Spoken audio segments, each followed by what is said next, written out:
श्लोक संख्या 13 से पाठ। 13वां श्लोक।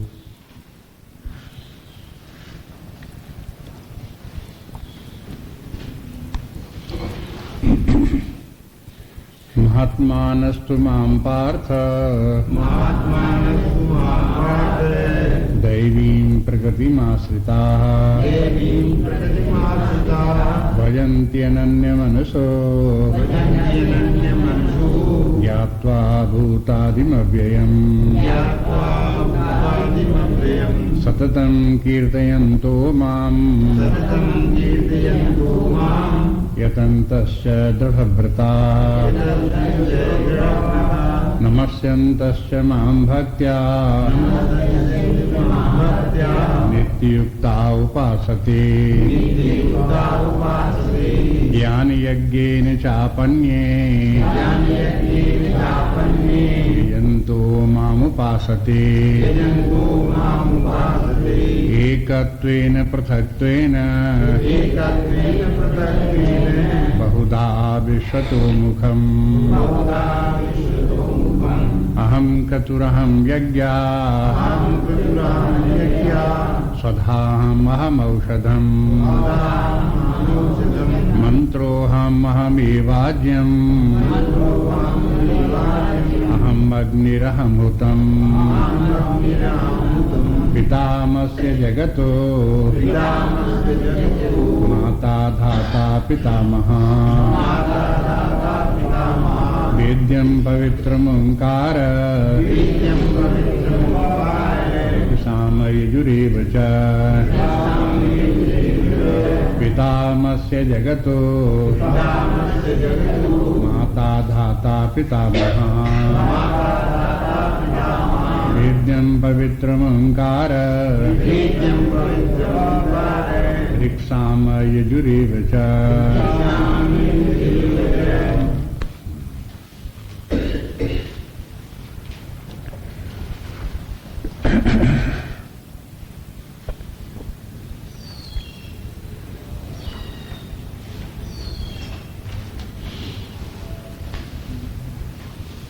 भगवान ने इस अध्याय में ज्ञान और विज्ञान बताने के लिए प्रारंभ किया कि इसमें हम ज्ञान और विज्ञान बताएंगे, माने हम आत्म तत्व परमात्म तत्व तक पहुंचा करके उसकी साक्षात अनुभूति कराएंगे।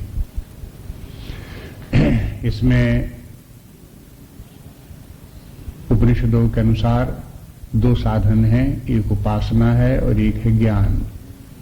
उपासना से भी व्यक्ति परमात्मा तक पहुंच जाता है, ज्ञान से भी पहुंच जाता है, लेकिन उपासना से भी अंत में उसका ज्ञानमय रूप हो जाता है, तब परमात्मा की प्राप्ति होती है। उपासना, प्रारंभिक उपासना द्वैत है, धीरे धीरे करके उसमें अद्वैत रूप आता है और फिर वो उपासना अद्वैत रूप उपासना न रह करके ज्ञानमयी हो जाती है। उसका ज्ञान हृदय में प्रकट हो गया, जागृत हो गया, तो उपासना के द्वारा इस प्रकार से परमात्मा तक पहुंच जाते हैं। ज्ञान विज्ञान के माने शास्त्र के द्वारा पहले परमात्मा को बौद्धिक रूप से जाना, शाब्दिक रूप से जाना और फिर उसको अपने हृदय में खोजा, ढूंढा, अनुसंधान किया, विचार किया, तो करते करते जो वो हो नित्यानित्य विचार करते करते अपना आत्मा स्वरूप प्राप्त हो गया। जो आत्मा है वही परमात्मा है, वही ब्रह्म है। इस प्रकार से अपने खोज करके भी देख लिया। तो ये भी एक प्रक्रिया है। भगवान ने पहले श्लोक संख्या 15 तक प्रारंभ में परमात्मा के खोजने का विधान और उसकी उपासना करने का विधान बताया। फिर उसमें 19 श्लोकों के अंतिम श्लोकों में 15वें, 14वें, 15वें श्लोक में भगवान ने बताया कि देखो उपासना करनी चाहिए। यदि जैसा कि प्रारंभ में बताया परमात्मा से सारी जगत की उत्पत्ति हुई है, इस प्रकार से अगर कोई व्यक्ति अपने हृदय में देख करके देख ले कि एक अनंत चैतन्य है, उसी से सब मन बुद्धि की वृत्तियां उत्पन्न हो रही हैं, प्राण आदि उसी के द्वारा फंक्शन कर रहे हैं, सारा जगत उसी से चल रहा है, तो परमात्मा तक पहुंच गया। तो ये तो उत्तम अधिकारियों की बात है कि वे लोग इस प्रकार से विचार के द्वारा विवेक विचार करते हुए आत्म तत्व परमात्मा तक पहुंच जाते हैं। लेकिन संसार में उत्तम अधिकारी बहुत कम हैं, इसलिए मध्यम अधिकारियों के लिए उपासना की ही शिक्षा देनी पड़ती है। उपासना भी दो प्रकार की, एक निर्गुण उपासना, एक सगुण उपासना। तो शास्त्र का क्रम ये है कि पहले सबसे उच्चतर साधना जो है वो बताते हैं, उसके बाद फिर उससे नीचे की साधना बताते हैं, फिर उससे नीचे की साधना बताते हैं। ये क्रम चलता है, क्योंकि उत्तम अधिकारियों को जो चाहिए उनको पहले बता देना चाहिए। फिर मध्यम अधिकारी कहेंगे कि अभी हमारी समझ में नहीं आया, तो फिर उनके स्तर की बात उनको समझा देनी चाहिए। उत्तम मध्यम अधिकारियों को जब समझ में आ जाए कि हाँ ठीक है, अब हमारी समझ में आ गया, तो फिर उसके बाद जो उससे भी निम्न अधिकारी हैं उनके स्तर की बात कर देनी चाहिए। इस प्रकार से क्रम क्रम से ये है उपदेश चलता है, शिक्षा का कार्यक्रम इस प्रकार चलता है। क्योंकि ये शिक्षा जो है सभा भवन में दी जाती है, इसलिए इसमें पहले उत्तम अधिकारियों के लिए, फिर मध्यम, फिर निकृष्ट। वैसे ट्रेनिंग जब शुरू होती है तो पहले प्रारंभिक ट्रेनिंग होती है, सबसे निम्न स्तर के व्यक्ति हैं उनको ट्रेनिंग करके मध्यम बनाया जाता है, मध्यम स्तर के अधिकारियों को फिर उत्तम अधिकारी बनाया जाता है, फिर उत्तम अधिकारियों की परमात्मा की प्राप्ति कराई जाती है। ये साधना की प्रक्रिया इस प्रकार से चलती है। लेकिन उपदेश की प्रक्रिया उसके विपरीत रूप में चलती है। इसलिए भगवान ने पहले ज्ञान और विवेक विचार इत्यादि की बात कह दी और फिर निर्गुण उपासना की बात कही, क्योंकि उपासना जो है दो प्रकार की, एक निर्गुण उपासना और दूसरी सगुण उपासना। तो भगवान ने पहले निर्गुण उपासना का वर्णन कर दिया। निर्गुण उपासना भी दो प्रकार से, तीन प्रकार से, चार प्रकार से, कई प्रकार से हो सकती है। द्वैत भाव से भी हो सकती है, द्वैताद्वैत भाव से भी हो सकती है, विराट रूप भाव से भी हो सकती है, और उसके बाद फिर जो है वो हो एकत्व भाव से भी हो सकती है। ये सब भगवान ने बता दिया। और इन्हीं के आधार पर अनेक संप्रदाय भी हैं जिनमें इसी प्रकार के अपने अपने स्तर की सब शिक्षा देते हैं। इसके बाद भगवान जब उन्होंने अंत में कहा कि विश्वतो मुखम, वो परमात्मा की उपासना करो जो विराट रूप है सारे विश्व भर में, जो कि वही विश्व का रूप धारण किए हुए विद्यमान है। आकाश से द्युलोक से लेकर के पृथ्वी पाताल तक जितने जड़ चेतन सृष्टि है सब उसी परमात्मा का ही रूप है। इस प्रकार से समझ करके उसकी उपासना करो। तो अब उसकी उपासना करने में अब सगुण उपासना आ गई। जब सगुण उपासना करते हैं तब ईश्वर की उपासना हो जाती है। निर्गुण उपासना जब करते हैं तब ब्रह्म की उपासना हो जाती है। जब सगुण उपासना करते हैं तब ईश्वर की उपासना हो जाती है। ईश्वर की उपासना के माने क्या हुआ कि वही ब्रह्म जब मायोपाधिक होकर के जगत से उसका संबंध होता है, जीवों से संबंध होता है, तब वो ईश्वर है। ऐसा जो ईश्वर है फिर वो हो, उसकी उपासना करो। ईश्वर की उपासना करना आसान है। ये समझना कि एक ईश्वर है, माया उसकी शक्ति है, उसी के द्वारा उसकी जगत का उत्पत्ति स्थिति होती है, जीवों प्राणियों का वही भरण पोषण करने वाला है, वही सबके शुभाशुभ कर्मों का फल। इस प्रकार से ईश्वर के ही शब्द है। तो अब यहां से कल देख रहे थे 16वें श्लोक में और आज 17वें श्लोक में भी आप देखेंगे कि उस परमात्मा का ही वर्णन है कि वो परमात्मा की उपासना, उसको ईश्वर का वर्णन है कि ईश्वर की उपासना करो। जब ईश्वर की उपासना करो तो भी ये ध्यान रखो ये सबका सब जगत ईश्वर का ही रूप है। विराट रूप ईश्वर का जो है उसको ध्यान में रख करके करो। विराट रूप भी ईश्वर का ही रूप है। ईश्वर एक तो ईश्वर निराकार ईश्वर है और एक साकार ईश्वर है। निराकार ईश्वर जो है जबकि प्रलय काल हो गई और माया उसी के साथ में सन्निहित हो गई, तब वो ईश्वर जो है वो माया की उपाधि से, अव्यक्त माया की उपाधि से ईश्वर है। वही माया जब व्यक्त होने लगी तो सूक्ष्म रूप उसने धारण किया, तो वही ईश्वर हिरण्यगर्भ हो गया। जब उस माया ने स्थूल रूप धारण किया तो वही ईश्वर जो है वो विराट हो गया। देखो, ईश्वर, हिरण्यगर्भ, विराट, ये 3 नाम उसी प्रकार से हैं जैसे जीव के 3 नाम, प्राज्ञ, तेजस और विश्व, ये जीव के 3 नाम हैं। जीव के 3 नाम इसलिए हैं कि ईश्वर को आप समझ सको, अपनी 3 स्थितियों को आप देखो, ईश्वर की भी 3 स्थितियों को इसी प्रकार से समझ लो। देहाभिमान होकर के जैसे हम विश्व हैं, ऐसे ही विश्व समस्त जगत का अभिमान करके उसकी उपाधि से अनंत चैतन्य विराट है।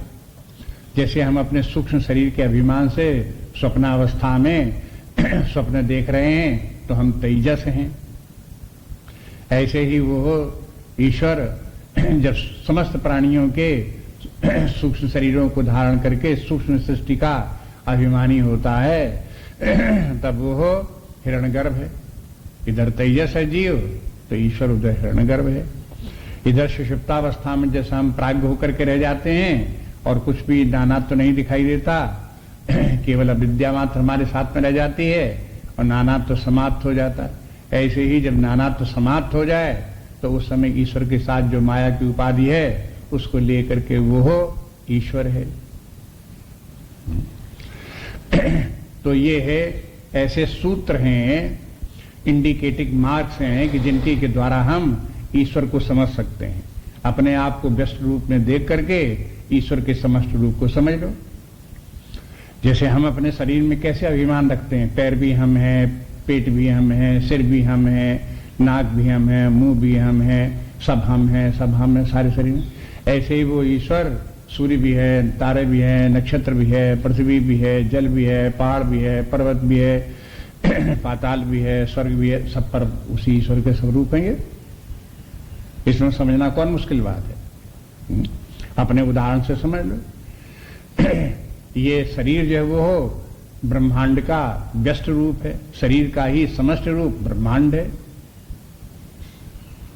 विशाल रूप हो गया, कॉस्मिक फॉर्म हो गया तो सारा जगत हो गया, उसी का एक टुकड़ा हो गया तो ये शरीर हो गया हमारा, उस शरीर से तादात्म्य किए हम बैठे हैं। इस प्रकार से दोनों को देख करके समझ लो। तो इसलिए ईश्वर की उपासना आसान है, ईश्वर को समझना भी आसान है। अपने आधार पर, अपने अनुभव से ईश्वर को समझ लो। अब बस एक बात और भी ध्यान रखने की है कि हम जो है, जीव जो है वो माया के अधीन हो गए, अविद्या के अधीन हो गए, प्रकृति के अधीन हो गए, लेकिन ईश्वर इसका स्वामी है।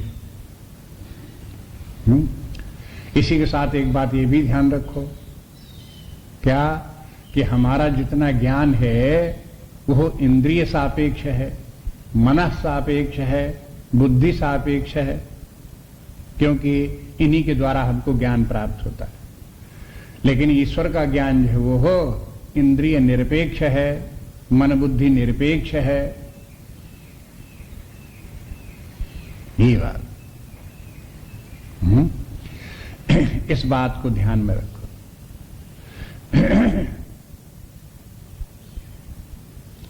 ईश्वर देखता सब है, हाँ? लेकिन कैसे देखता है? बिना आंखों के देखता है। अब याद कर लो बस, रामायण में बालकांड में जैसे शंकर जी ने पार्वती जी समझा दिया, वो ईश्वर की महिमा है। ब्रह्म तो देखता ही नहीं है, उसके लिए कुछ है ही नहीं जो दिखाई दे, इसलिए वो देखता सुनता कुछ नहीं है, वो है मात्र, अनंत चेतना मात्र करके। लेकिन वो ब्रह्म अगर देखने लगे तो ईश्वर कहलाएगा। हाँ, उसको दृश्य कुछ हो गया, कुछ दृष्टा हो गया, तो दृष्टा रूप हो गया ईश्वर और दृश्य रूप हो गया जगत, प्राणी, जीव, उनके कर्म आदि, ये सब उसको दिखाई देने लगे। लेकिन जब दिखाई देने लगे तो इंद्रियों के द्वारा दिखाई देने नहीं लगे, तो बिना इंद्रियों को ही देखता हो, बिना हाथों के ही कार्य करता है, बिना पैरों के ही चलता है, बिना कानों के ही सुनता है, बिना आंखों के ही देखता है। ये सब उसको जो है इंद्रिय निरपेक्ष ईश्वर जो है वो हो, उसको समझो इस प्रकार का ईश्वर है।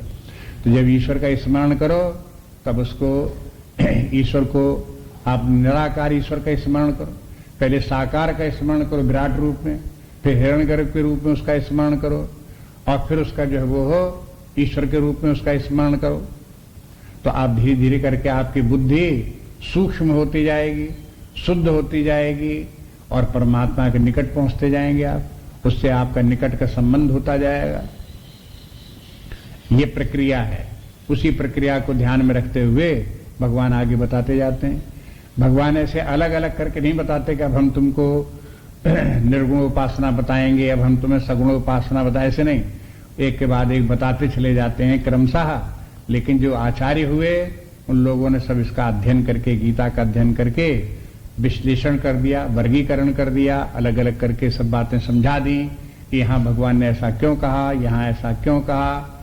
इस प्रकार से बताते चले जाते हैं।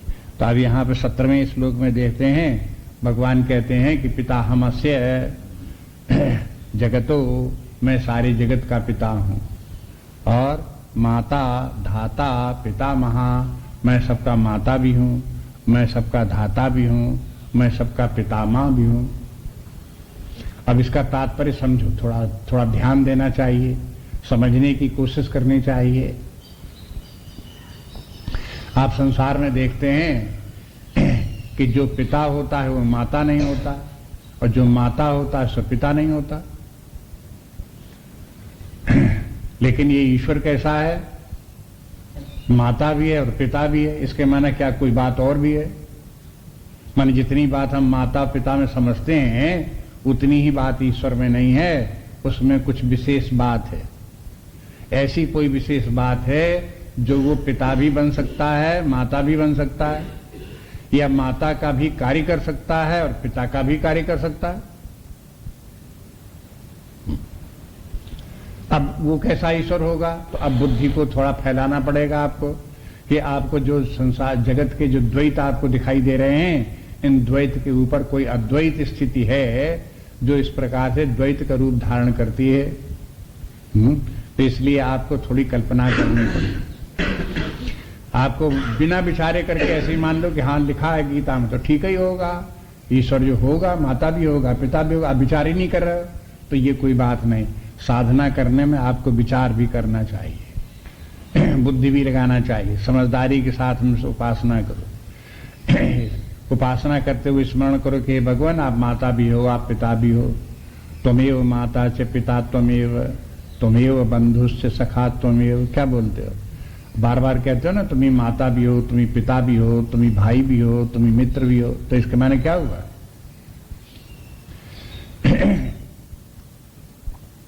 हाँ भाई, कुछ लोग ऐसे कहते हैं कि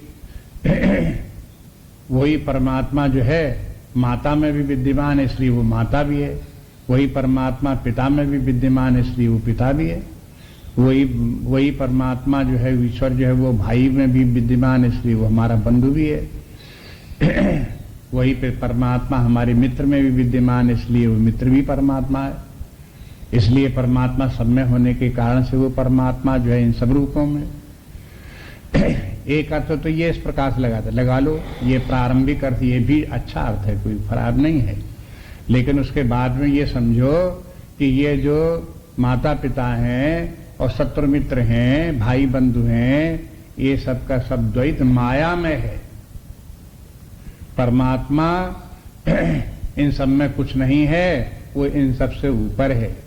वो माया के कारण से इस प्रकार से पिता का भी कार्य करता है, माता का भी कार्य करता है, भाई बंधु का भी कार्य करता है, ये सब रूप धारण कर लेता है। आप देखोगे अगर कोई पिता है तो पिता है तो पितामह नहीं है, और पितामह है तो पिता नहीं है। अब ऐसे थोड़े होगा कि हमारा पिता भी है और पितामह भी है, पिता का पिता भी है, पिता भी है और पिता का पिता भी है। अब देखो ऐसी बात अगर बोलोगे तो कैसा लगेगा आपको? हाँ? कि बुद्धिहीन बात लगेगी, तर्क संगत बात नहीं है, ऐसा आपको लगेगा। लेकिन जब ऐसी बात लगे तो इसके पीछे तात्पर्य क्या है, क्यों ऐसे श्रद्धा पूर्वक समझने की कोशिश करो। इसके माने है वो ये पिता और पितामह में जो भेद है वो भेद ऊपरी भेद है। गहराई में जाकर के एक ही तत्व ईश्वर है जो माया उपाधि से विद्यमान है, उसी ने सारे जगत का रूप धारण कर रखा है। इसलिए पितामह का भी रूप धारण कर रखा है, पिता का भी रूप धारण कर रखा है। समस्त जगत का पिता तो है ही है, लेकिन वो परमात्मा समस्त जगत का पिता अब मान लो उसके कोई पुत्र हुआ, तो उस पुत्र के फिर पुत्र हुए, अब क्या हो गया? अब वो परमात्मा पितामह हो गया, जब उसके पुत्र के पुत्र हो गए। अब उसके पुत्र के भी फिर और पुत्र हो गए, आगे और चली इस प्रकार से वंश परंपरा। अब वो जिससे की वंश परंपरा जिस ईश्वर से चली थी वो क्या हो गया? पितामह के बाद पर पितामह हो गया, पर पितामह के बाद पर पितामह हो गया, पर पितामह के बाद पर पितामह हो गया, और फिर जितने भी इतने पिता लोग थे इनके सबके अनेक भाई हो गए, और भाइयों के फिर और भी पुत्र हो गए। इस प्रकार से सारे जगत के करोड़ों संख्या हो गई। तो सबका आदि पिता कौन? परमात्मा हो गया, ईश्वर हो गया। और ये सब उसके पुत्र हो गए, एक पुत्र के 4 पुत्र हो गए, 4 पुत्र के 100 पुत्र हो गए, 100 के 1000 हो गए, 1000 के 10,000 लाख हो गए। इस प्रकार से वंश वृक्ष बढ़ता चला गया। तो वो परमात्मा पिता भी हो गया, पितामह भी हो गया, और आगे हो गया। इस प्रकार से उस ईश्वर में बुद्धि रख करके कि सर्वोपरि आदि कारण वो ही है परमात्मा। लेकिन एक बात और शब्द बीच में रख दिया, धाता। वो परमात्मा सबका धाता भी है। धाता माने विधाता। जैसे ब्रह्मा जो है वो विधाता है, वही परमात्मा ही ब्रह्मा बनकर के सारी सृष्टि की रचना करने वाले, सब कुछ बनाने वाले, बिगाड़ने वाले वही हैं। माया के द्वारा जब जगत की रचना कर ली तो ब्रह्मा वही हो गए, वही हिरण्यगर्भ हो गए। हिरण्यगर्भ का रूप उन्होंने ब्रह्मा जी बन गए, हिरण्यगर्भ का रूप बन गए, और सारे जगत को धारण करने वाले हो गए, सबके सारे जगत की रचना करने वाले हो गए। तो इस प्रकार से वो परमात्मा ही इस प्रकार से नाना रूपों में व्यक्त हो गया। तो उपासना करने के लिए ये सब सूत्र हैं। उपासना करो इसी प्रकार से कि परमात्मा समस्त जगत का आदि कारण है, उसी से सारे जगत का विस्तार हुआ, समस्त प्राणी जितने भी उसी को उत्पन्न हुए। अब वो जब ये कहते हैं कि सारे जगत का मैं पिता हूं, तो सारे जगत के माने केवल सारे जगत के जितने स्त्री पुरुष हैं उन्हीं का पिता है, कि हाथे घोड़े बकरी और सांप छछूंदर का भी पिता है? हाँ? सारे जगत का पिता है माने जितने भी प्राणी हैं उन सबका पिता है, जितने भी जीव हैं उन सबका पिता है। तो आप बुद्धि को फैलाओ। हाँ? केवल यही न समझो कि हमारे पिता का पिता, पिता का पिता परमात्मा बस। अरे भाई, पिता जो है वो समस्त जितने भी प्राणी हैं उन सबका पिता वही। अब जिसकी बुद्धि में ये बात आ जाएगी और बात समझ में आ जाए तो उसको क्या दिखाई देगा कि भाई सारे जगत के जितने प्राणी वो सब हमारे भाई बंधु हैं। हाँ? एक ही पिता के सब संतान हम हैं, सब हमारे भाई बंधु हैं, हमसे कोई अलग नहीं। तो ऐसी व्यापक बुद्धि आ जाना मुक्ति है।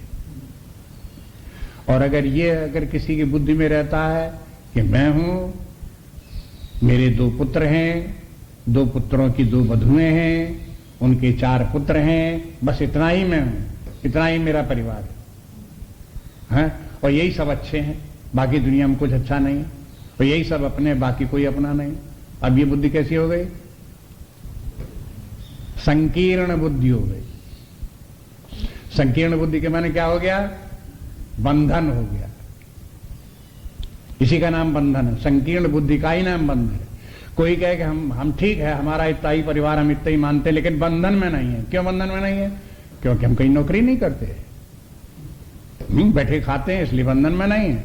ये बंधन नहीं है, और न ये बंधन का छूटना है। बंधन का छूटना माने संकीर्ण बुद्धि के बंधन से छूटना। जब तक बुद्धि की संकीर्णता समाप्त नहीं होगी तब तक आप बंधन मुक्त नहीं हो।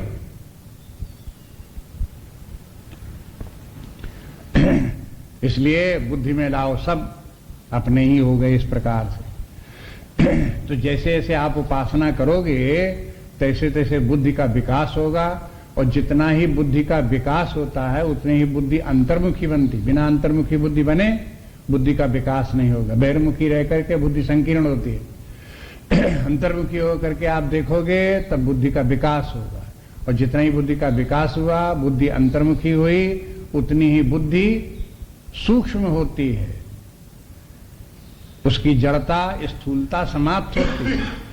जितनी ही बुद्धि सूक्ष्म होती है उतनी ही परमात्मा के निकट होती है। बुद्धि जितनी स्थूल होगी उतनी ही परमात्मा से दूर होगी। अत्यधिक सूक्ष्म बुद्धि तो ऐसी इसी में अति हो जाए, माने बुद्धि सूक्ष्म होती चली जाए, सूक्ष्म बहुत सूक्ष्म हो जाए, तो क्या होगा कि सूक्ष्म सूक्ष्मात सूक्ष्म बुद्धि के माने परमात्मा, परमात्मा और बुद्धि फिर दो नहीं रह गए, बुद्धि समाप्त हो गई, सूक्ष्म बुद्धि का नाम है परमात्मा, परमात्मा भाव को प्राप्त हो गया। अगर किसी को डर लगता हो परमात्मा भाव प्राप्त होने से, डरते भी कुछ लोग हैं, जिनको डर लगता हो उनको ये कार्य नहीं करना चाहिए, उनको उपासना ऐसे नहीं करनी चाहिए, उनको आंखें खोल करके जगत ही देखते रहना चाहिए, जगत को ही सत्य समझते रहना चाहिए। वो तो जो परमात्मा से न डरे और परमात्मा भाव को प्राप्त करना हो, वो ये सब साधना करे।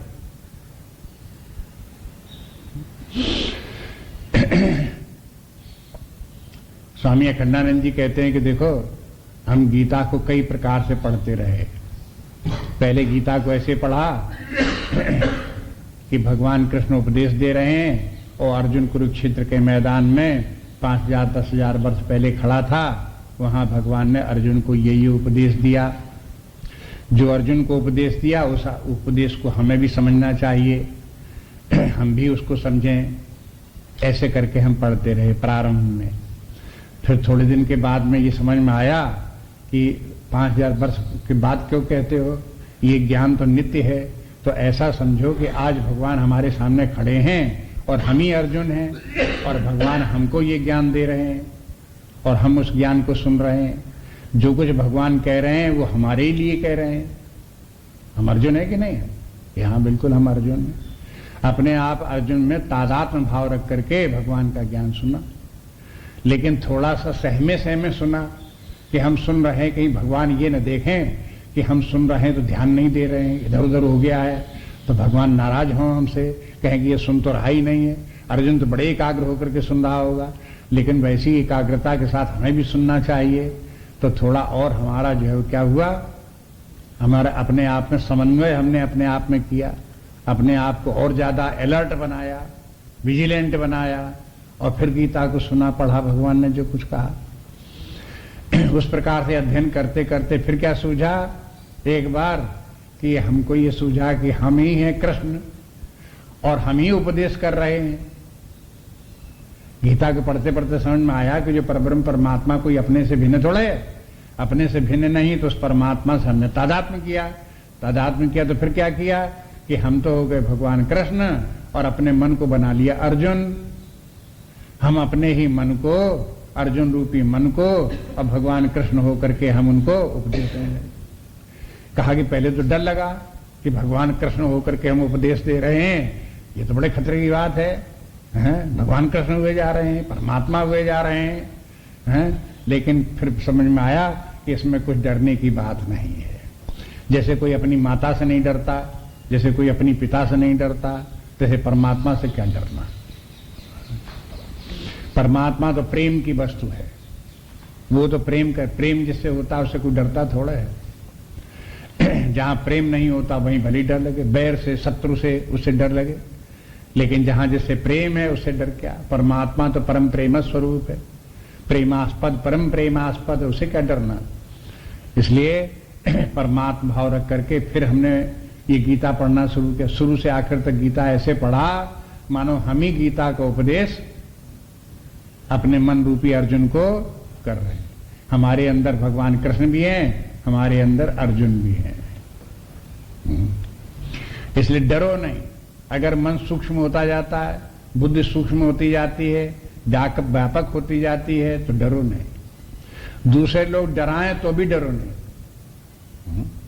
क्यों कि जब सूक्ष्म बुद्धि हो जाएगी, सब जीव समस्त प्राणी सब अपने ही रूप दिखाई देने लगेंगे, तो व्यवहार में भी थोड़ा कुछ न कुछ अंतर आएगा। सबके प्रति दया भाव, प्रेम भाव, अपनत्व का भाव सबके प्रति आ जाएगा। जब सबके प्रति इस प्रकार का आ जाए तो लोग बाग हंसेंगे, निंदा भी करेंगे। हा हा हा हा हा, इनके तो चमार भंगी कोरी भी सब इनके भाई हैं। अरे साहब, इनके तो ऐसे ही हैं। ऐसे हंसेंगे लोग बाग। जब हंसे ऐसे लोग बाग तो उन पे कोई चिंता मत करो, उनके हंसने की परवाह मत करो। खन्नानंद जी कहते शंकर जी का ध्यान करो। शंकर जी के तो भूत प्रेत पिशाच निशाचर ये सब उनके गण हैं, हैं? तो अब ये सब कहां जाएंगे आखिरकार? जो जितने भी चोर डाकू बदमाश हैं, अगर इनको शरण की जरूरत पड़े तो कहां शरण मिलेगी? परमात्मा की तो शरण मिलेगी, संतों के यहां तो शरण मिलेगी। अगर कहो कि आपके इन संतों के पास तो चोर डाकू बदमाश आते, इनका संबंध चोरों से, इनका तो डाकुओं से। अरे भाई, संत का भी संबंध चोर डाकुओं से नहीं होगा तो किनका होगा? इसलिए परमात्मा भाव में होने में डरो नहीं, और सबको अपना मानने में डरो नहीं, सबके साथ अपना प्रेम रखने में डरो नहीं।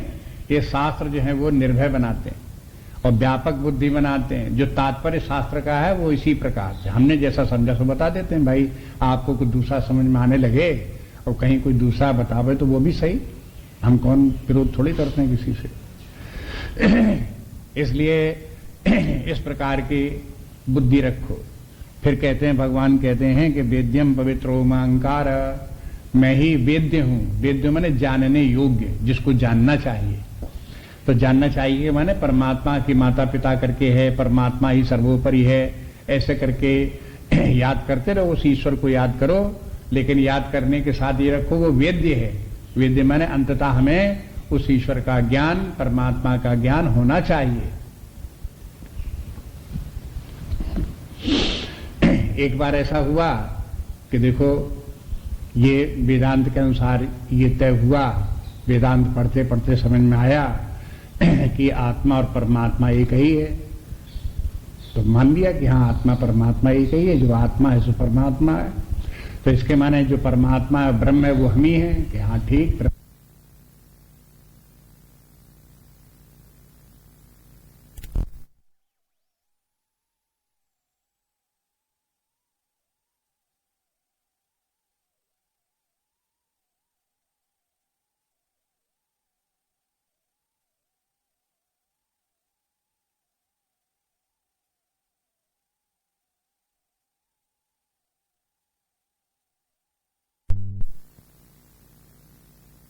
व्यक्ति की गति एक सीमा तक तो होती, आगे डर जाता है। देखो, जो परब्रह्म परमात्मा वो तो मान लिया कि हाँ वो हम हैं, लेकिन वही परमात्मा माया की उपाधि से अगर ईश्वर हो गया तो उससे क्यों डरते हो? कहते ना मैं ईश्वर नहीं हूं। क्यों नहीं हूं? क्योंकि मैंने जगत थोड़ा बनाया।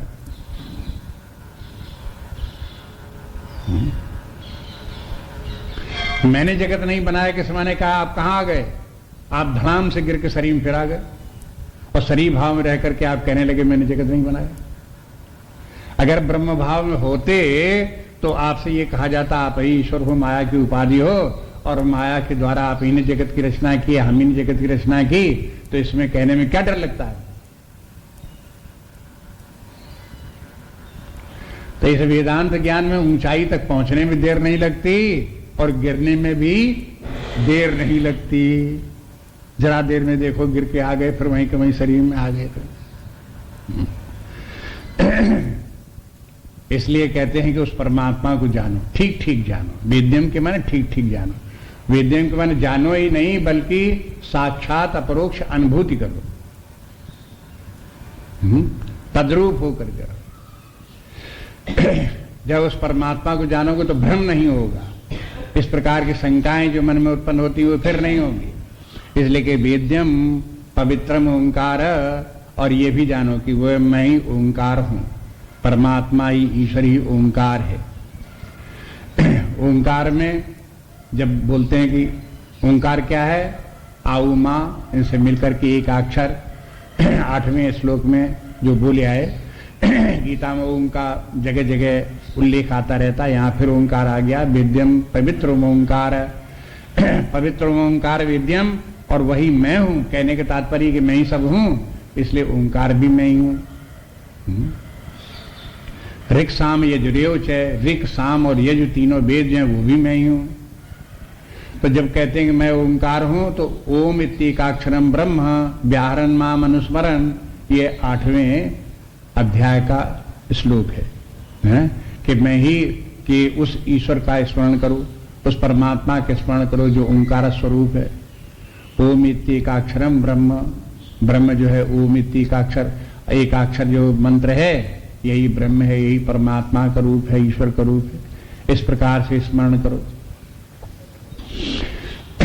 अब जब इसकी ये बात कहते हैं तो जिन्होंने मांडुक्य उपनिषद पढ़ा है उनको स्मरण आ जाता है। मांडुक्य उपनिषद में प्रारंभ मंत्र में ही बोलते हैं कि देखो जो ओम है वो अभिधेय भी है और अभिधान भी है,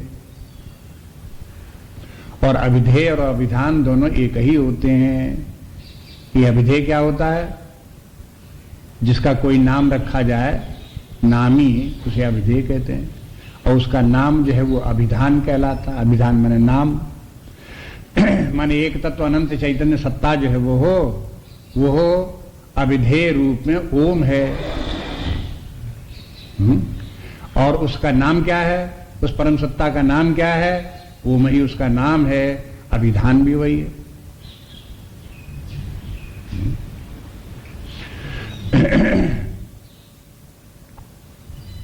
इसलिए जो परब्रह्म परमात्मा है उसको दोनों रूपों में, ओंकार के दोनों रूपों में देखो। अभिधेय अभिधान को भी समझना चाहिए। थोड़ी देर बैठ करके अभ्यास करो, चित्त को एकाग्र करो, समझो। यही हम लोगों सबका धर्म है कि बैठ करके कभी कभी निकालो, ग्रंथों को निकालो, उनको पढ़ो, विचार करो और चित्त में उनको सफाई के साथ में समझने की कोशिश करो। साफ साफ आवे बुद्धि में, साफ साफ समझ में आने। शास्त्र में तो बता दिया उसमें कि अभिधेय भी अभिधान में, लेकिन कैसे है? आप देखो, व्याख्याएं देखो, समझने की कोशिश करो, ध्यान दो, तो आपको देख के समझ में आएगा अभिधेय अभिधान कैसे है।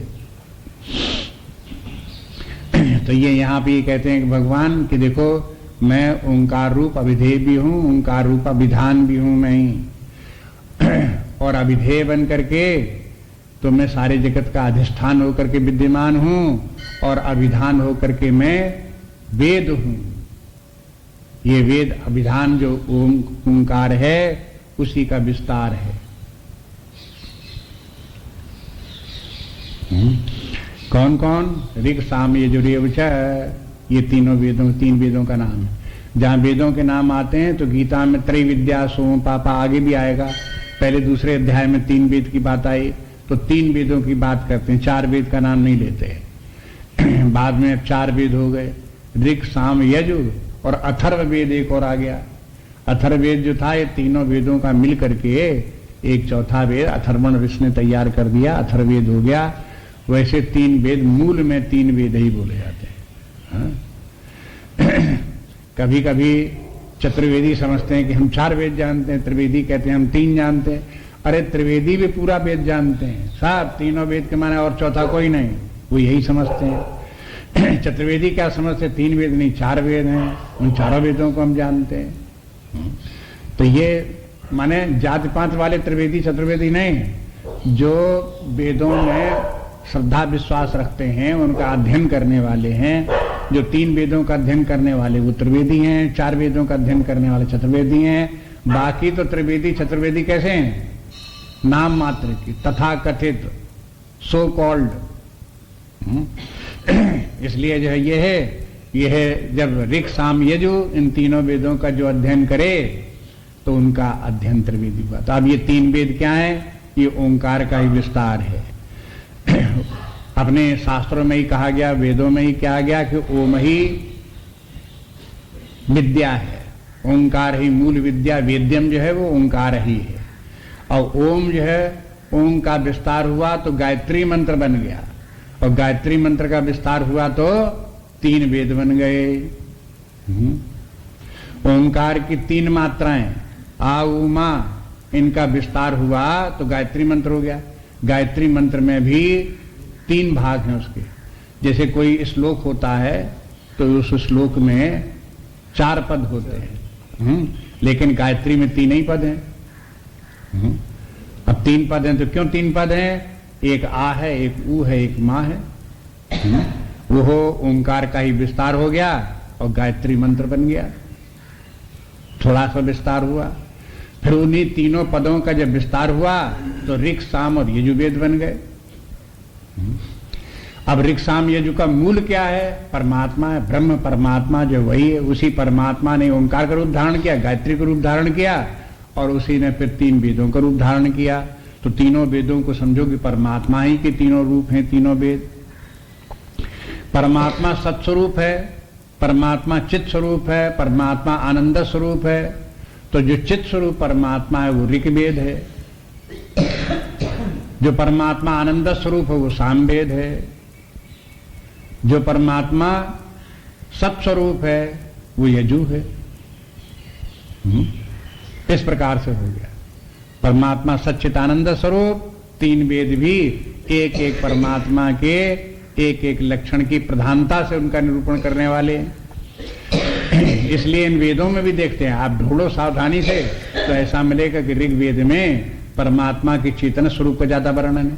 ऋग्वेद के जो उपनिषद हैं उन उपनिषदों में जहां परमात्मा का निरूपण हुआ है वहां चेतना की प्रधानता से, वर्णन सबका है लेकिन चेतना की प्रधानता से।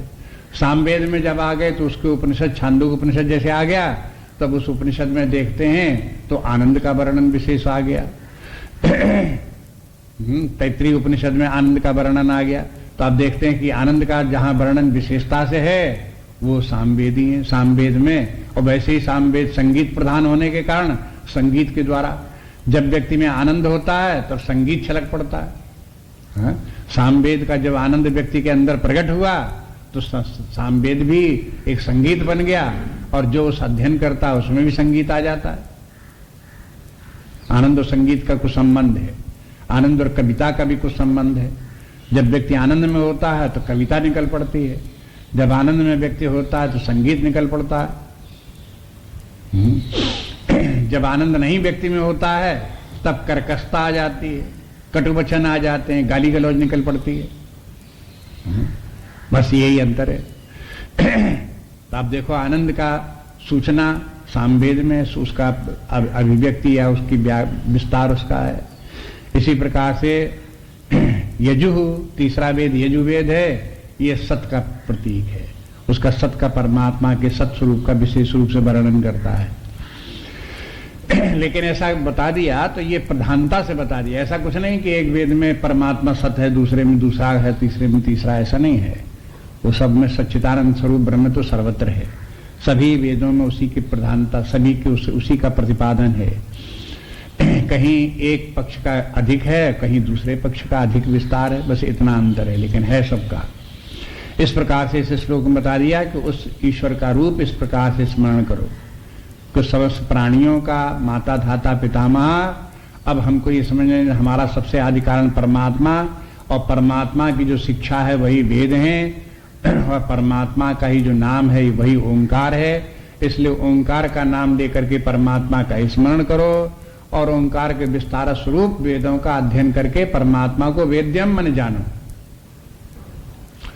ये ओंकार क्यों है? परमात्मा को जानने के लिए है। ये 3 वेद क्यों है? परमात्मा को जानने के लिए है। इसलिए पंक्ति में सबसे पहले क्या दिया? वेद्यम, उस परमात्मा को जानो। अगला श्लोक देखिए, गतिर्भर्ता प्रभु साक्षी निवासा शरणम सुहृत प्रभुवः प्रलयस्य स्थानम निधानम बीजम अव्ययम। गतिर्भर्ता प्रभु साक्षी निवासः शरणम सुहृत प्रभुवः प्रलयस्य स्थानम निधानम बीजम अव्ययम।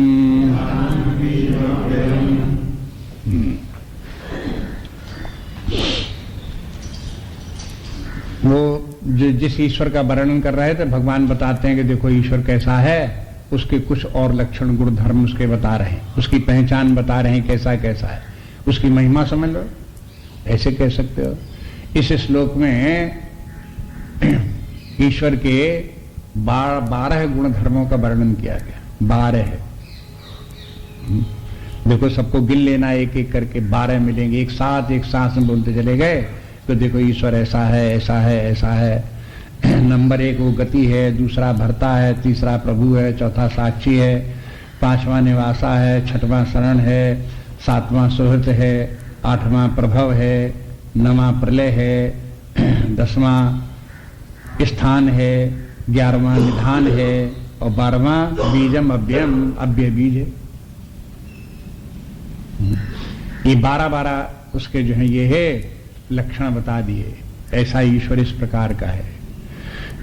ये सब ईश्वर की ही महिमा है। ईश्वर जो है वो गति ही, वो ईश्वर जो है सबकी अंतिम गति है। ईश्वर को प्राप्त कर लिया, परमात्मा को प्राप्त कर लिया तो बस सब कुछ प्राप्त हो गया। नहीं, जब तक उसको प्राप्त नहीं करते तब तक भटकते रहते हैं। इसलिए ईश्वर को अंतिम गति कहते हैं। वहां पहुंचने के बाद में फिर और कहीं जाना नहीं रह जाता, कुछ प्राप्त करना शेष नहीं रह जाता, कुछ काम में पदार्थ नहीं रह जाते, कुछ करणीय कार्य नहीं रह जाता। इसलिए उसको परम गति कहते हैं या अंतिम गति कहते हैं। उसको वहां तक पहुंचना, जब तक वहां तक नहीं पहुंचते तब तक रास्ते में इधर उधर भटक रहे हैं। बस भटकना है। इसलिए उस ईश्वर को समझो गति ही। गति के बाद फिर भरता के माने ये है कि वो सबका भरण पोषण करने वाला वही है। उस पर भरण पोषण के माने खाना देने वाला ही नहीं है। भरण पोषण के माने सबके अंदर जो चेतना शक्ति है, जीवनी शक्ति है, उसी परमात्मा से प्राप्त है, उसी से जीवित हैं हम सब लोग, उसी की चेतना से हम चेतनवान हैं। जीवन चल रहा है, प्राण चल रहे हैं, मन बुद्धि कार्य कर रहे हैं उसी परमात्मा के भरण से। इसलिए भरता वो परमात्मा सबका भरण पोषण करने वाला है। प्रभु परमात्मा सबका प्रभु है। प्रभु के माने स्वामी भी है और प्रभु के माने समर्थ भी है। जो स्वामी हो वो समर्थ भी हो, जो समर्थ हो वही स्वामी भी बने। इसलिए प्रभु का अर्थ स्वामी और समर्थ दोनों है। दुर्बल व्यक्ति स्वामी कैसे बने? और स्वामी होकर के भी दुर्बल रहे, तो ये कैसी बात? इसलिए कहते हैं प्रभु के माने है स्वामी और समर्थ। इसलिए परमात्मा स्वामी भी है, परमात्मा सर्वसमर्थ भी है। सबका स्वामी है, समस्त प्राणियों का स्वामी है और सबका सर्व समर्थ भी है। वो सबको अपने शुभाशुभ कर्मों का फल देने में सामर्थ्य उसकी है। कोई व्यक्ति चाहे कि हम कर्म ऐसे करें लेकिन इसका फल हमको ना मिले, बच निकले, कोई युक्ति लगावे तो नहीं जा सकता। वो ईश्वर इतना सामर्थ्यवान है कि जहां कहीं भागोगे, कहीं भी जाओगे, कुछ भी करोगे, वो पकड़ करके उसके कर्म का फल जरूर देगा। ऐसी सामर्थ्य उसकी है। प्रभु ऐसा स्वामी वो से। इसलिए प्रभु और उसके बाद बोले साक्षी। ये भी देखो परमात्मा सबका साक्षी है। साक्षी कैसे करके देख लो कि सबके शुभाशुभ कर्मों का ज्ञाता है, दृष्टा है, इसलिए साक्षी है। जो अभी आपको बता रहे थे कि बिना इंद्रियों के भी वो देखने वाला है।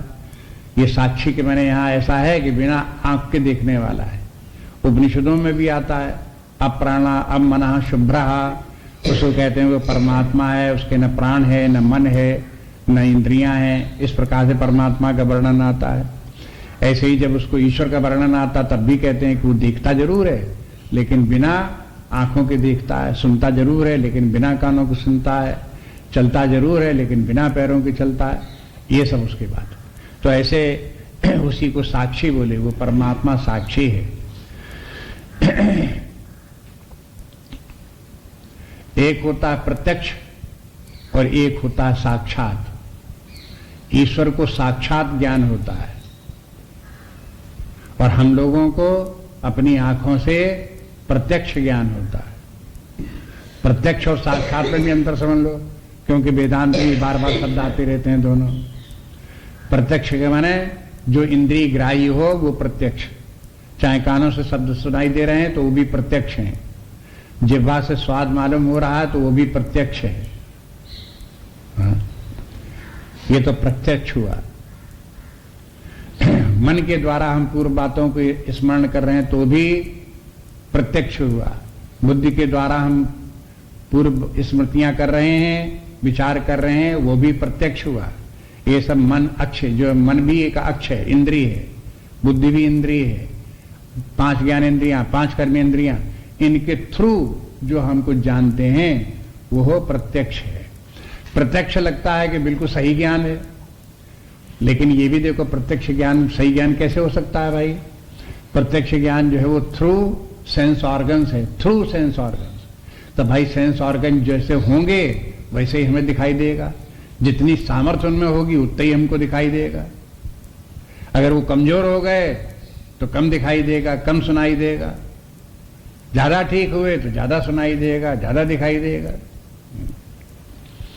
गिद्ध का शरीर मिल जाए तो आंखों में इतनी दूर दिखाई देने लगे कि 1000 किलोमीटर दिखाई देने लगे। मनुष्य का शरीर प्राप्त हो गया तो आंखें तो हैं ही हैं, लेकिन अब कितनी दूर दिखाई देता? तो बोलते हैं कि मनुष्य को जो है वो हो 10 किलोमीटर तक ज्यादा ज्यादा दिखाई देता है। हाँ? बस हाँ, उससे ज्यादा नहीं दिखाई देता। बहुत आंखें तेज हो, साफ हो, 10 किलोमीटर देख लो, 10 किलोमीटर नहीं, थोड़ी दूर बाद दिखाई नहीं देता। बस बहुत ऊंचे पे खड़े हो जा बोर्ड टावर पर तो दूर पर 10 किलोमीटर तक के देख लो। हाँ, इसलिए जो है वो हो ये जो कुछ थ्रू सेंस ऑर्गन्स ज्ञान है, इंद्रियों के द्वारा जो ज्ञान है वो प्रत्यक्ष ज्ञान कहलाता है। और प्रत्यक्ष ज्ञान पर ज्यादा भरोसा नहीं किया जा सकता है। जो दुनिया में मूढ़ व्यक्ति हैं वही जानते हैं कि अरे तुम्हारी आंखों की देखी बात है कि हाँ आंखों की देखी बात, मान लिया कि बस अंतिम बात हो। अरे भाई आंखों की देखी बात हो चाहे कानों की सुनी बात हो, ये सबको सब इंद्रियों के द्वारा ज्ञान की बातें हैं, ये पूरी पूरी सही नहीं हो सकती। जैसा इंद्रियां दिखाई देंगे वैसे ही होता है। लेकिन साक्षात के माने ये है कि बिना इंद्रियों के जब कोई ज्ञान हो तो साक्षात ज्ञान होता है। साक्षात के माने है immediate knowledge, not mediated. Immediate knowledge के माने विदाउट मीडिएशन, बीच में कोई उसमें कोई इंस्ट्रूमेंट की जहां आवश्यकता ना पड़ी हो। तो ऐसा ज्ञान भी अपने अंदर है। अनुभव के अनुसार आप देखो कि जब आप अपने मन बुद्धि की वृत्तियों को देखते हैं कि वृत्तियां शांत हैं अशांत हैं, कौन विचार आ रहे हैं कौन विचार जा रहे हैं, ये सब अपने हृदय में बैठ करके शांत होकर के आप देखते हो तो विचार कभी हैं कभी विचार नहीं है, कभी विचार हैं वो भी बदल रहे हैं।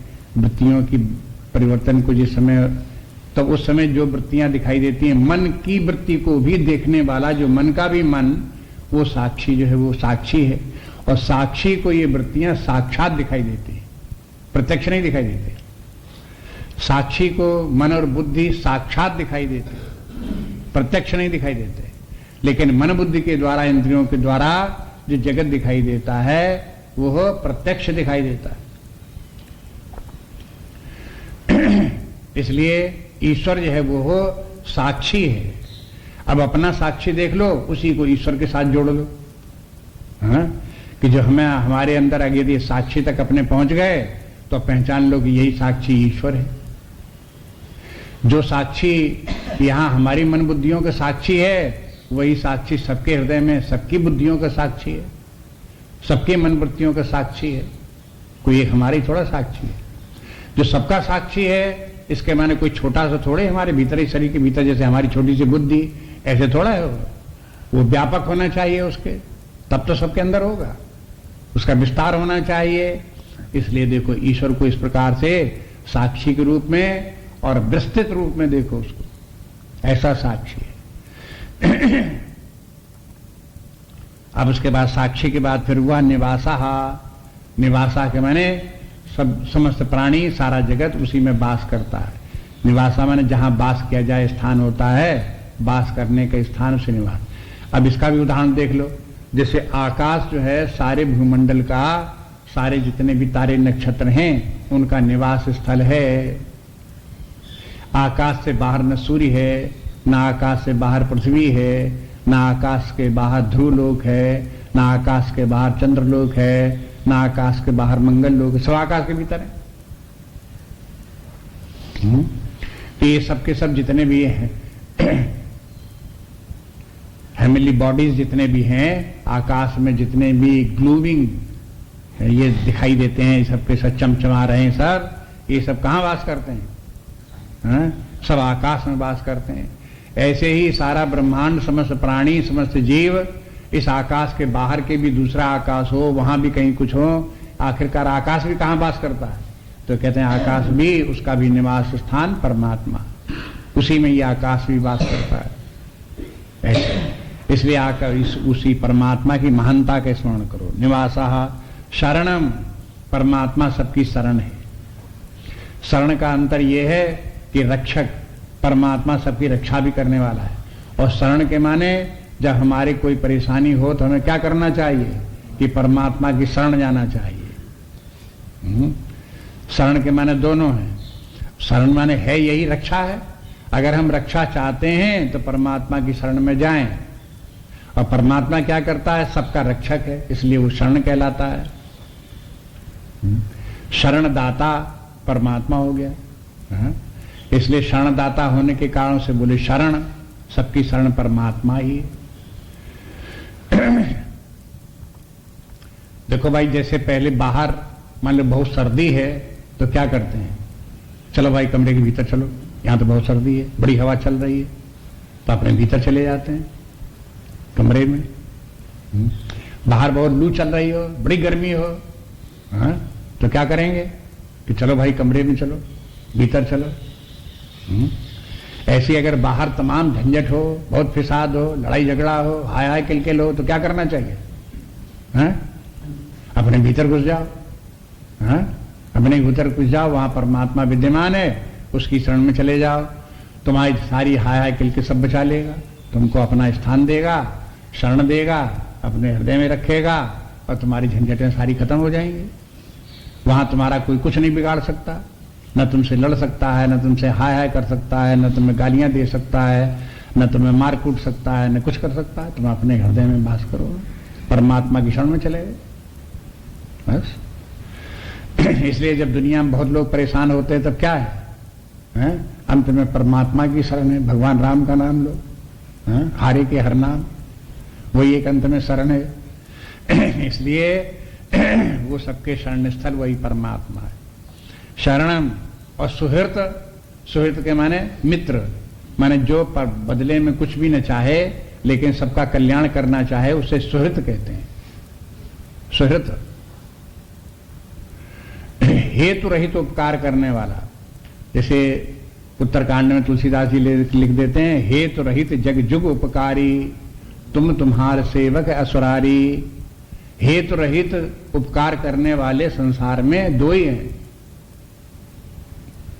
सुहृत दो ही हैं। कौन कौन? तुम और तुम्हार सेवक, बस। या तो सुहृत परमात्मा है या परमात्मा का भक्त है। भक्त में भी परमात्मा गुण आ जाते हैं, वो भी सबका हित कल्याण चाहने लगता है और बिना बदले में चाहने लगता है।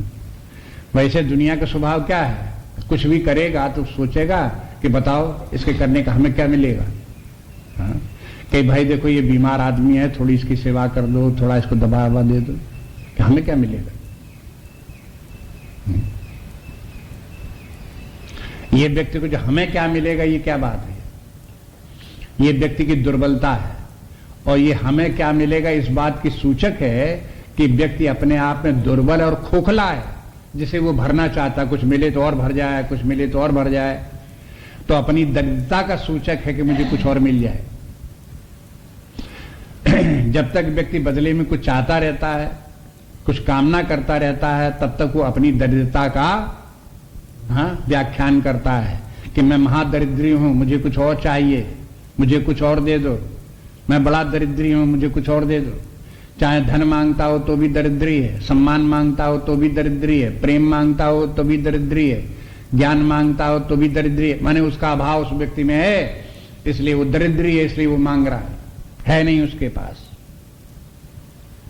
जो दरिद्री नहीं है, कृपण नहीं है, उसकी ये मांग खत्म। वो फिर क्या होगा, ओवरफ्लो करेगा। वो भरा हुआ भीतर से तो ओवरफ्लो करेगा, ओवरफ्लो करेगा तो क्या होगा कि दूसरे लोग ले जाएं। कौन ऐसा मिले जो ले ले, हमारे पास जो कुछ है लेने वाला मिलना चाहिए, हम देने को तैयार हैं। अन्न ले जाओ, वस्त्र ले जाओ, पैसा ले जाओ, ज्ञान ले जाओ, प्रेम ले जाओ, बुद्धि ले जाओ, जो कुछ हमारे पास सब बांटने को तैयार। क्योंकि अपने पास बहुत ज्यादा हो गया, एक्सेस हो रहा है, समाता नहीं है, इसलिए बांटे चले जा रहे हैं। ये प्रचुरता का सूचक। अभी दरिद्रता समाप्त हो गई। तब जहां व्यक्ति में इस प्रकार की प्रचुरता हो, अधिकता हो, तब देने का मन करता है। इसलिए कहते हैं कि परमात्मा जो है वो हो, कोई अभाव तो उसमें है नहीं कि वो कहे कि भाई हम तुम्हारी सहायता तब करेंगे तो हमारे बदले में कुछ दो। ऐसे नहीं है। अगर परमात्मा भी मांगने लगे बदले में हमें कुछ दो, तो इसके माने परमात्मा भी कोई खोखलापन है, कमी कुछ उसमें है? सो नहीं है। वो पूर्ण है अपने आप में। पूर्ण होने के कारण दूसरे की सहायता तो करता है, लेकिन उससे कुछ बदले में चाहता नहीं है। एक बात ये भी ध्यान में रखें, जो ऐसे ईश्वर का ध्यान करेगा और दिन रात ऐसे ही इनका गुण धर्मों के साथ उसका स्मरण करता रहेगा, तो उसके मन में क्या होगा, उसकी बुद्धि में क्या होगा? As you think so you become. होगा कि नहीं? वैसे ही उसके ये गुण धर्म उसके अंदर भी आएंगे। और अगर आते हैं तो समझो उपासना ठीक है, और नहीं आते हैं तो उपासना में कहीं गलती है। आना तो चाहिए। इस प्रकार से कहते हैं प्रभवः प्रलयः, परमात्मा ही समस्त जगत की उत्पत्ति, प्रभव माने उत्पन्न करने वाला, सारे जगत की उत्पन्न करने वाला भी परमात्मा ही है। ये बता ही चुके, पहले आ चुका, फिर यहां प्रभव बोलिए। प्रलया, समस्त जगत का प्रलय उसी परमात्मा में हो जाती, सब समस्त जगत समिट करके अव्यक्त प्रकृति में आ गई, अव्यक्त प्रकृति परमात्मा में समा गई, और बस वहीं परमात्मा में सारी प्रकृति का समाप्त हो गया। इस प्रकार से वो प्रलय स्थान, प्रलय भी वही है। और स्थानम, कुछ लोग कहते हैं वो प्रलय स्थान है, उद्भव स्थान है, स्थान उसके साथ जोड़ते हैं। ऐसा नहीं है, स्थान अलग देखना चाहिए। वो स्थान भी है, क्योंकि जब 11वें श्लोक में जब अध्याय में पहुंचेंगे तब स्थान शब्द का अर्जुन प्रयोग करता है। स्थानम हृषिकेश ऐसे करके बोलता है। तो वहां स्थान के माने प्रलय स्थान और उद्भव स्थान नहीं है, स्थान शब्द अलग भी है। और उस स्थान के माने है जहां पर के स्पेस हो, जहां पर कुछ हो, जहां पर बैठा जाए, रहा जा सके, टिका जा सके। तो यहां स्थान के माने सबका अधिष्ठान वही परमात्मा ही है। परमात्मा में सब कुछ स्थित है, परमात्मा के बाहर कुछ भी नहीं है। स्थानम और निधानम, परमात्मा सबका निधान भी है। तो कोई इसमें 3 शब्द लगभग मिलते जुलते हैं। पहली पंक्ति में है निवासा, दूसरे में है स्थानम, और उसके बाद में फिर है निधानम। ये थोड़ा थोड़ा अंतर करके एक ही प्रकार की तीनों बातें हैं। निधान की भी माने क्या है? निधान के माने स्टोर हाउस। निधान, स्टोर हाउस को बोलेंगे निधान, भंडार घर। तो परमात्मा निधान है, माने सब कुछ परमात्मा में, ये उसी में सब भरा हुआ है, इसलिए उसको निधान बोलते हैं। सबका अधिष्ठान है, इसलिए निवासा है। सब कुछ उसी के अंदर है, उससे बाहर कुछ भी नहीं है, स्थाना है। इस प्रकार से ये है, वही परमात्मा ही सबका अधिष्ठान है, परमात्मा ही पर सब आश्रित हैं, परमात्मा में ही सब स्थित है, सारी जड़ चेतन सृष्टि उसी में। ये बताने के लिए कि परमात्मा से भिन्न कुछ नहीं, इन तीनों का नाम बोल दिया। जैसे किसी को बोलते हैं गुण निधान, तो गुण निधान के माने क्या है? जिसमें तमाम गुण भरे हुए हैं। गुण निधान मतिमान, सुखी सद्भांति एक लौपुरवासी, युवावस्था बीच विप्रकुल केतु हुआ था सन्यासी। तो अब ये क्या था इसमें?